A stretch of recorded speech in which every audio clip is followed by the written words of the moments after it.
Todo nace en el año 33 después de Cristo, después de la ascensión de Jesús resucitado. Un pequeño grupo de creyentes en Jesús, llamados los nazarenos o los del camino, que habían creído y seguido a Jesús de Nazaret, llamado el Cristo. En el principio eran un pequeño grupo de creyentes. Todos recuerden que el cristianismo al comienzo era considerado como una rama del judaísmo.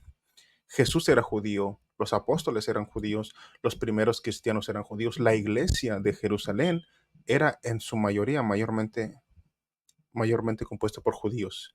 Entonces, al comienzo, el cristianismo fue considerado no una religión, sino una rama del judaísmo. Con el pasar de los tiempos, el cristianismo fue creciendo, se fue desarrollando, fue ganando más creyentes hasta que realmente se convirtió en una religión oficial llamada el cristianismo.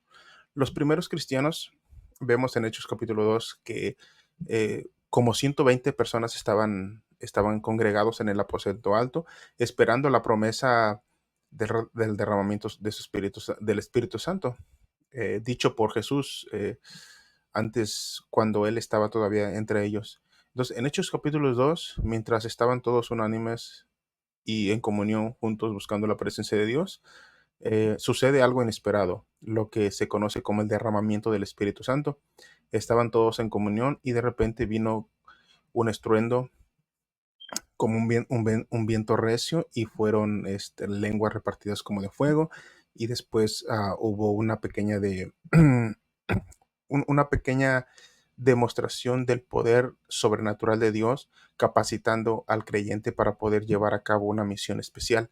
Después de ser investidos, revestidos por el Espíritu Santo, lo primero que hace el apóstol Pablo es levantarse y predicar la palabra de Dios, pero ya no en fuerzas humanas, o ya no con sabiduría humana, tampoco con su capacidad humana, sino ahora se levantó predicando en el poder del Espíritu Santo, capacitado por Dios a través del Espíritu Santo.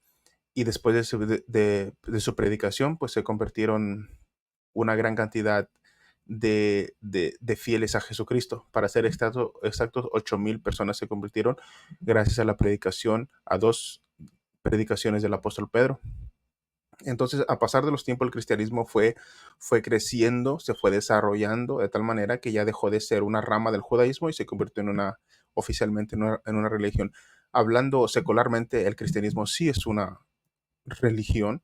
Ya hablando en términos meramente cristianos, o en el marco del cristianismo, ya por eso nosotros decimos que el cristianismo no es una religión, sino es una relación personal, viva, dinámica y orgánica con alguien que está vivo, la persona de Jesucristo. Pero en términos generales, o en términos seculares, el cristianismo sí es considerada una religión. Los primeros cristianos no tenían iglesias o templos como las que tenemos hoy en día para reunirse y congregarse. ¿Qué hacían o dónde se reunían? Bueno, ellos se reunían en las llamadas casas iglesias o nomos eclesías en el griego. Eran lugares, hogares que prestaban los nuevos creyentes, prestaban sus hogares para reunirse. Algunos tenían sus negocios y prestaban sus locales para que los cristianos se pudieran reunir y así adorar a Jesús y proclamarlo como Rey y Salvador de sus vidas. Había 3 tipos de casas iglesias. Habían lo que se conoce como las iglesias pequeñas, que eran eh, lugares o locales pequeños que solo alcanzaban entre 8 a 12 personas. Esas eran las llamadas iglesias pequeñas. Después habían lo que se conoce como las iglesias medianas, y eso podría albergar un máximo de entre 12 a 20, 22 personas. No más de 22 personas, porque eran lugares pequeños.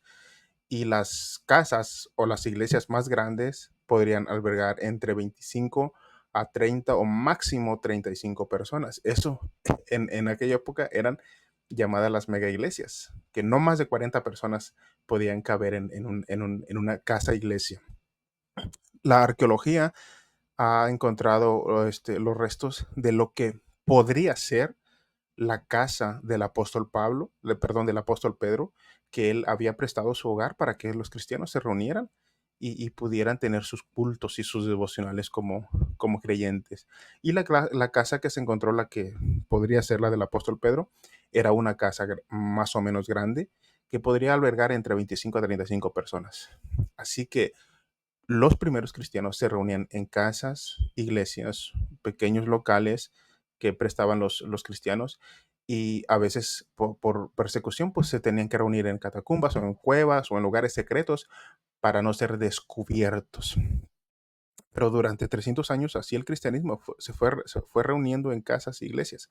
Así que el modelo que nos presenta la Biblia en los primeros años del cristianismo son precisamente las casas pequeñas, las iglesias pequeñas, porque en las iglesias pequeñas hay mucha probabilidad de que todos se conozcan entre sí, todos conozcan sus necesidades y así pueden ayudarse los unos con los otros. No, con eso no quiero decir que no estoy en contra de las megas iglesias, en lo absoluto, solo que así es muy difícil de que todos se conozcan y puedan tener comunión los unos con los otros y saber la necesidad del otro. Entonces, lo que quiero decir es que el modelo de del crecimiento de la iglesia en los primeros siglos es el modelo de casas pequeñas, donde se reunían pequeños grupos en pequeños lugares de la Palestina antigua, donde se reunían para crecer y crecían lo que más o menos hoy podríamos conocer como células o casas en los hogares. Ese es el modelo que presenta el cristianismo en los primeros siglos para el crecimiento de dicha religión. Y ya fue hasta el año 300 después del cese de la persecución, cuando ya se empezaron a construir los primeros templos cristianos para que los cristianos finalmente pudieran reunirse libremente sin temor a las persecuciones y proclamar a Jesús como el Señor y Salvador de sus vidas hasta el día de hoy. Hoy en la actualidad, recuerden que uno de los videos anteriores vimos que el cristianismo está dividido en tres grandes ramas: el los cristianos ortodoxos, los cristianos católicos romanos y los cristianos protestantes o evangélicos. Ahora lo que nos interesa pues es nuestra rama del cristianismo, que es el evangelicalismo o el protestantismo, que a lo largo de la historia ha tenido muchos templos cristianos donde adorar a Dios, donde tener comunión los unos con los otros.